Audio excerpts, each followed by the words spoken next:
large part de notre public est constitué de jeunes, d'étudiants.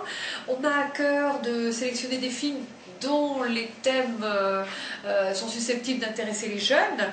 Mais moi, ma priorité reste la diversité, hein, de façon à montrer une palette la plus représentative possible de la grande diversité du cinéma britannique, comédie, films d'horreur, films plus intimistes, films sociaux, voilà.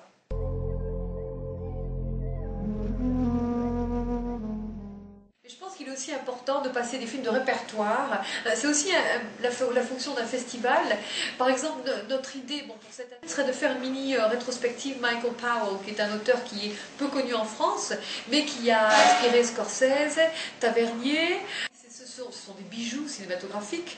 Bon, c'est bien aussi, c'est bien de les faire découvrir à tout le monde, même aux jeunes.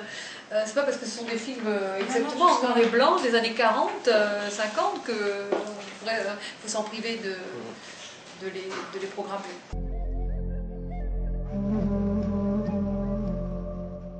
C'est vrai que cette année exceptionnellement, je dirais pas à Dinard, hein, qui commence aujourd'hui, mais c'est vrai que je suis allée 2 années de suite à Dinard, mais je tiens aussi personnellement à me démarquer un peu de Dinard. Je n'ai pas l'intention de faire un second Dinard. Je tiens à la spécificité du festival de Nantes.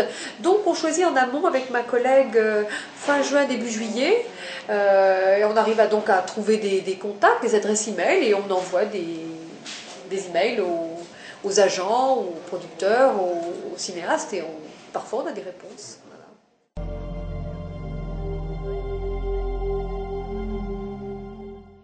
La tendance actuelle dans tous les départements, je crois que les études cinématographiques ont pris de plus en plus d'importance, à tel point que des œuvres cinématographiques figurent au programme des concours de recrutement des enseignants du secondaire. Et ça, je crois qu'il commence vraiment, ça entre dans les mœurs, hein, si l'on peut dire, aussi bien des enseignants, bien sûr, que des étudiants, et ils prennent conscience de l'importance du langage cinématographique et de cet art qui compte autant que la littérature qu'ils étudient à l'université. Nous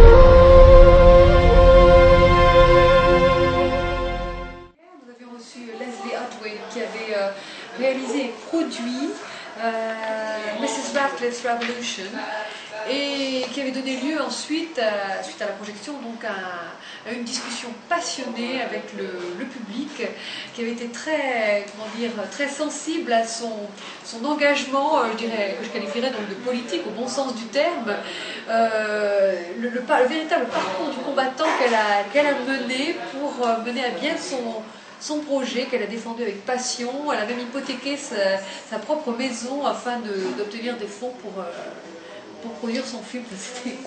Et là, je crois que le public a pris conscience, et moi-même d'ailleurs j'ai découvert beaucoup de choses, de la difficulté que les auteurs britanniques ont à faire et produire des films. Voilà.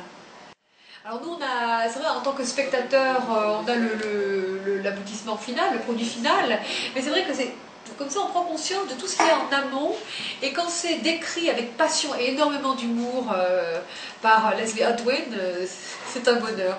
Ça a déjà été un plaisir de dîner avec elle pendant la projection, mais alors après, l'échange avec le public a été une sorte d'apothéose qui a clôturé la soirée. Voilà.